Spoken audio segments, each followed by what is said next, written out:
Hello friends, welcome to our YouTube channel exam Bakhubiya. I am Dharmendra. तो current affair की series में हम लोग स्टार्ट करते हैं आज का करंट। तो आज हमारी डेट है 29 जुलाई 2020।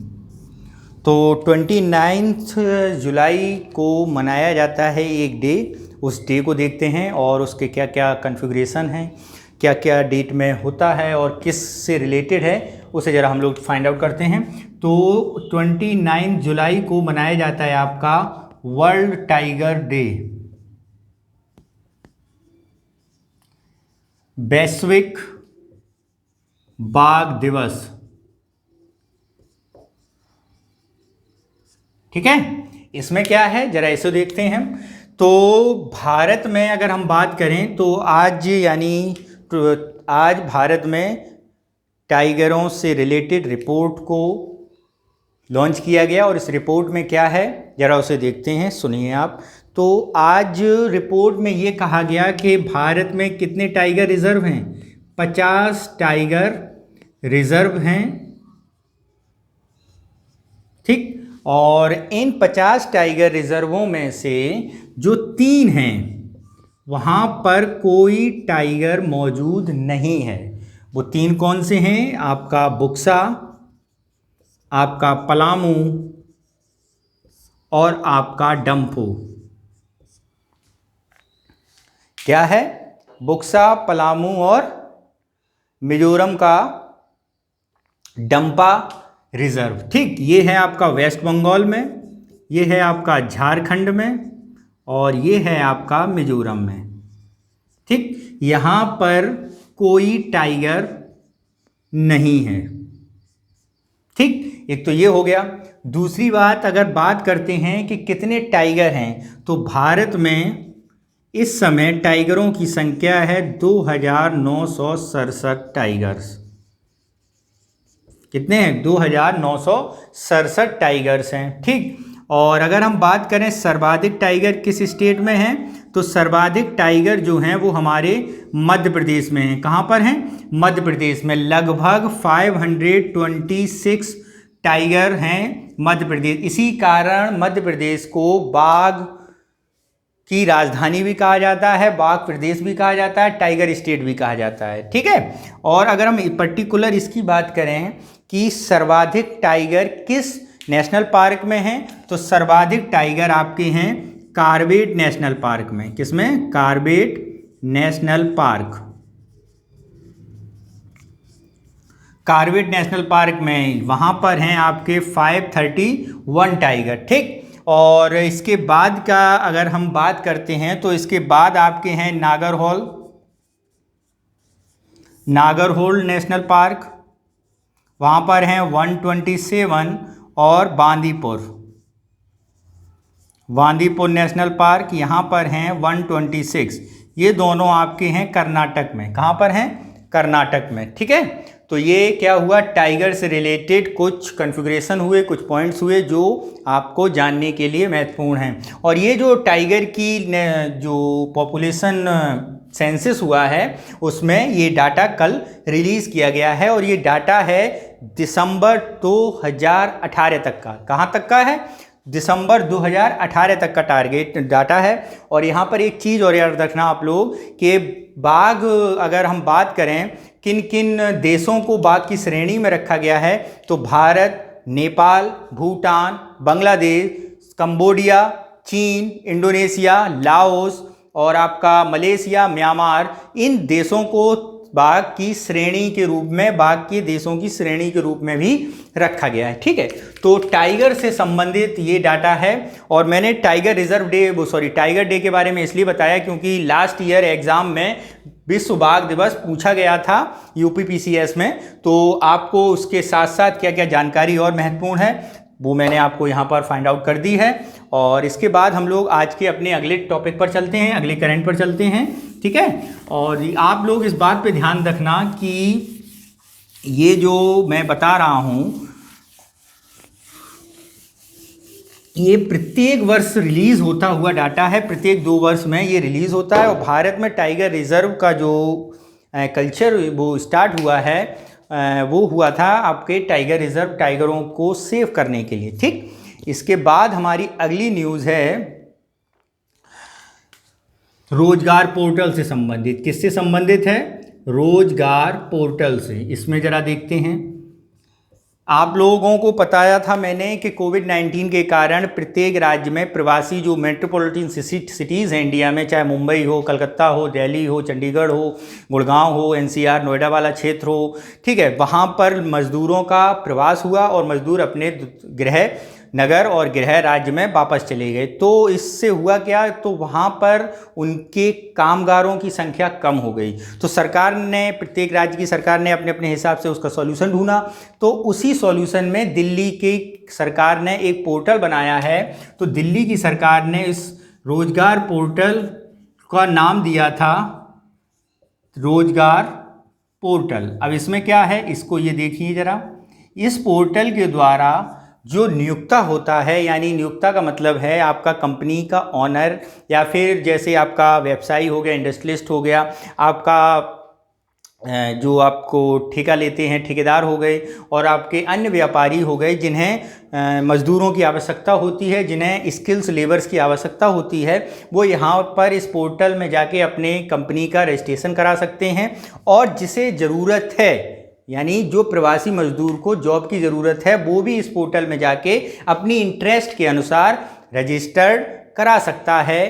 तो सीधे एक नोटिफिकेशन के द्वारा, मैसेज के द्वारा आपको उस रोजगार की, उस नौकरी की जानकारी मिल जाएगी। ठीक है, तो सरकार ने अपना डाटा रिलीज़ किया तो उसने ये बताया कि अब तक लगभग 2 लाख लोगों ने क्या कर दिया है, रजिस्टर्ड कराया है, अपने आप को पंजीकृत कराया है। कहाँ पर? रोजगार पोर्टल में। ठीक है, और अगर हम यहाँ बात करें, लगभग 4,964 नियोक्ता ने अपनी ज़रूरत के अनुसार पोर्टल पर मौजूद हैं। पोर्टल पर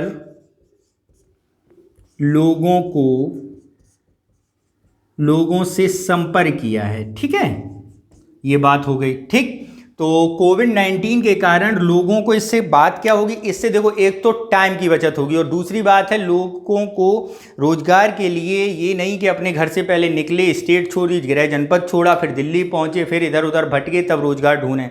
ऐसा नहीं करना है। वो अपने यहीं से बैठे पोर्टल पे जाके रजिस्टर्ड करा सकते हैं, और ये रजिस्ट्रेशन बिल्कुल फ्री किया गया है। तो यही डाटा बताया गया है कि लगभग 1,89,000 लोगों ने क्या किया है, अब यहाँ पर पंजीकरण करा लिया है। ठीक है, ये डाटा रिलीज किया है सरकार ने रोजगार पोर्टल पर।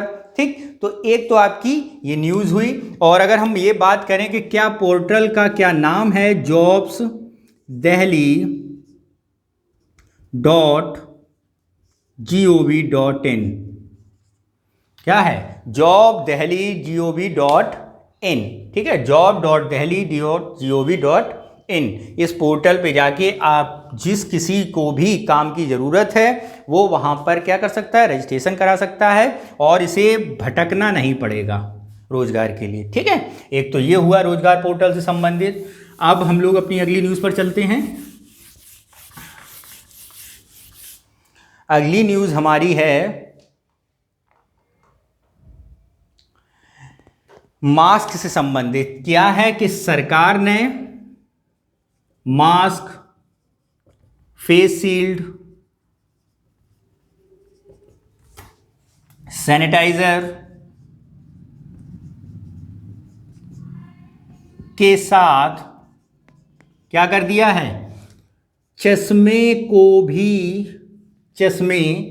भी क्या कर दिया है, निर्यात की अनुमति दे दी है। निर्यात की अनुमति, इसको बस इतना ही समझना है और कुछ ज़्यादा इसमें है नहीं।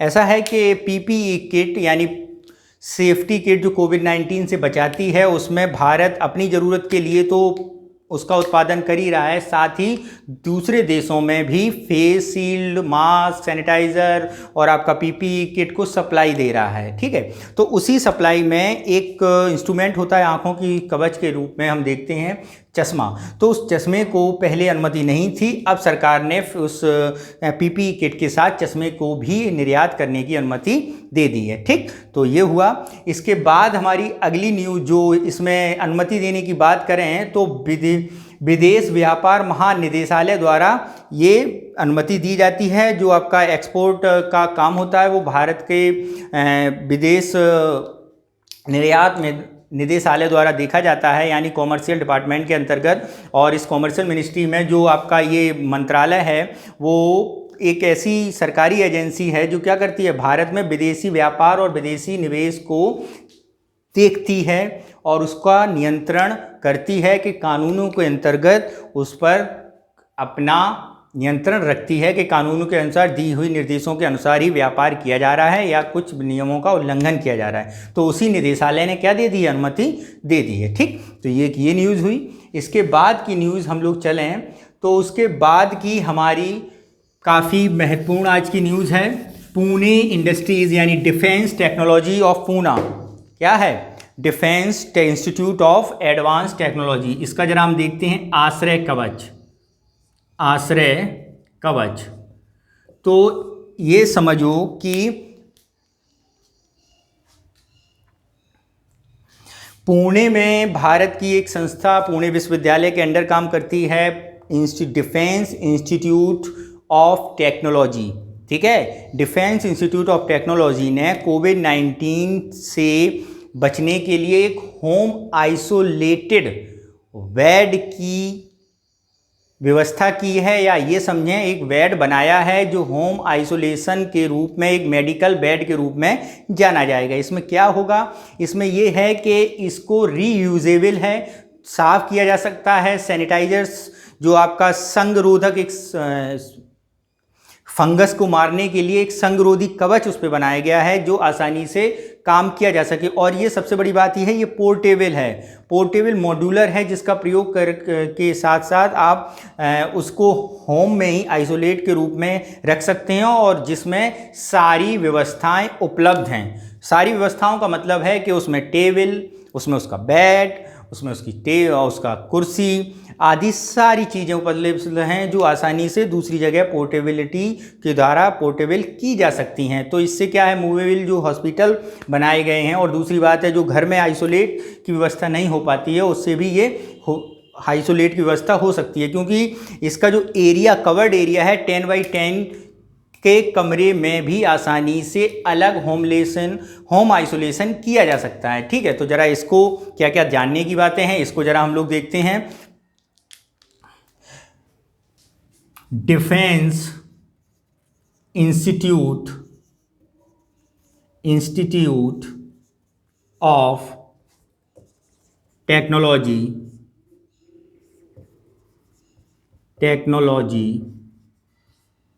डिफेंस इंस्टीट्यूट ऑफ टेक्नोलॉजी ने कोविड-19 से अलग से बचाव के लिए मेडिकल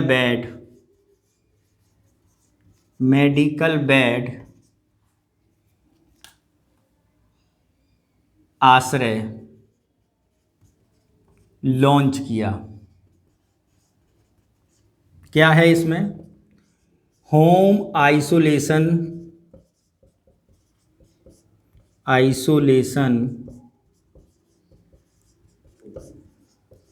बेड के रूप में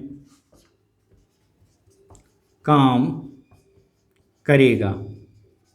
ठीक है, और ये जो है वो मॉड्यूलर और पोर्टेबल है। ठीक, तो ये हुआ आपका। इसके बाद अगर हम बात करते हैं अपनी अगली, और सबसे बड़ी बात ये है क्योंकि ये पुनः रीयूजेबल है और इसे जीवाणुरोधी एंटी फंगल के द्वारा भी रक्षा की जा सकती है, उससे बचाव किया जा सकता है। ठीक है, एक तो ये चीज़ हुई। दूसरी अगर हम न्यूज़ की बात करें तो दूसरी न्यूज़ है हमारे इन्वेस्टर्स के लिए, हमारे निर्यात के लिए, उसको ज़रा समझते हैं। भारत ने क्या किया है, भारत ने कॉटन वेयर हाउस बनाने की बात की है। कॉटन वेयर हाउस, इसे जरा देखते हैं। अब कॉटन वेयर हाउस क्या है, देखो जो हमारे यहाँ इंपोर्ट होता है माल वियतनाम में, सबसे पहले देखते हैं वियतनाम में भारत ने कॉटन वेयर हाउस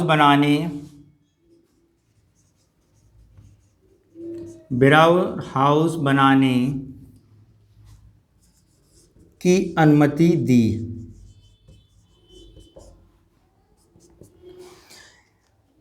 इसका ये लाभ है, सबसे पहले तो इसकी ज़रा लाभ समझते हैं। देखो वियतनाम हुआ, बांग्लादेश हुआ, वहाँ पर कॉटन के एक्सपोर्ट पर कुछ देशों में बिल्कुल टैरिफ नहीं है, यानी वहाँ से अगर व्यापार होता है तो वो बिल्कुल टैरिफ फ्री है। तो जैसे आपकी बात करें हम बांग्लादेश से, और जो कपड़ा सप्लाई होता है वहाँ से अमेरिका, यूरोप, चीन और आपका आदि देशों में, उनके बाज़ारों में बिल्कुल टैरिफ फ्री मार्केट के रूप में यहाँ से माल सप्लाई किया जा सकता है। भारत को अब लाभ ये होगा कि वहाँ से वो सीधा इन देशों में अपने माल को सप्लाई कर सकेगा, और जिससे उन्हें टैरिफ मुक्त या टैरिफ फ्री की सुविधा मान्य होगी। ठीक है, तो ये हुआ।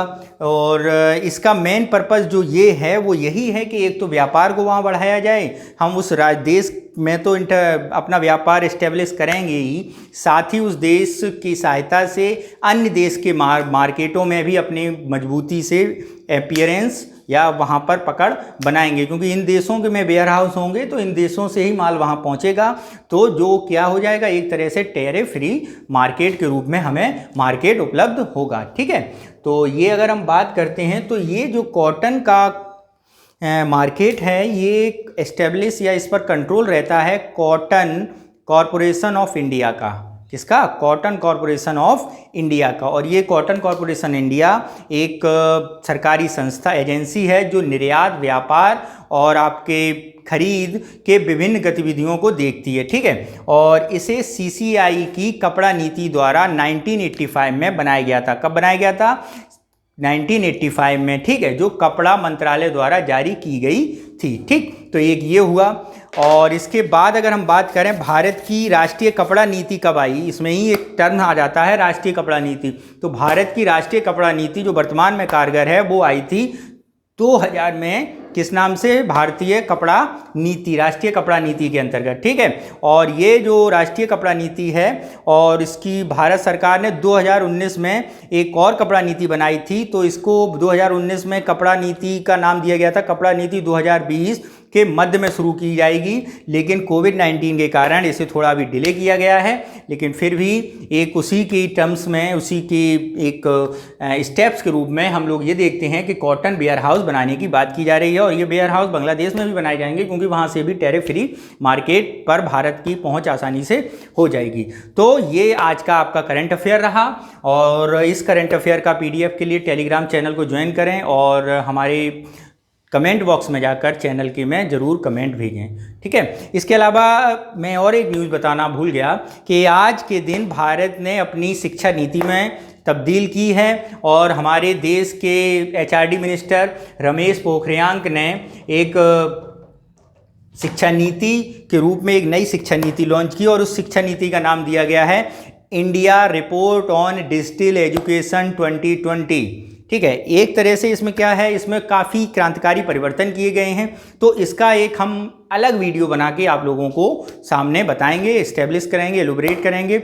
और इसके बाद जो ये नीति है पिछली शिक्षा नीति के लगभग 34 साल बाद, लगभग क्या 34 साल बाद ही आई है। यानी एक शिक्षा नीति को बदलना इस समय की मांग थी, क्योंकि तब से अब तक काफ़ी टेक्नोलॉजी का क्षेत्र हो, चाहे आपका सोशल मीडिया का क्षेत्र हो, चाहे ग्लोबलाइजेशन की नई परिभाषा हो, एक तरह से न्यू ग्लोबलाइजेशन जैसा सिस्टम भी डेवलप हो चुका है। तो ऐसे समय में शिक्षा पर विशेष जोर देने की बात थी, और शिक्षा को परिवर्तन करने की भी काफ़ी लंबी समय मांग उठ रही थी कि शिक्षा का हमारा जो पुराना ढांचा है वो क्लर्क मेड ढांचा है तो उसको मैन मेड या स्किल मेड के रूप में डेवलप किया जाए, तो इसके लिए मैं आपको अलग वीडियो में एक्सप्लेन करूंगा। और इसके अलावा आज के वीडियो के लिए इतना ही काफ़ी है, और बाकी हम लोग कल मिलते हैं अपने नए न्यूज़ एनालिसिस के साथ। Thank you.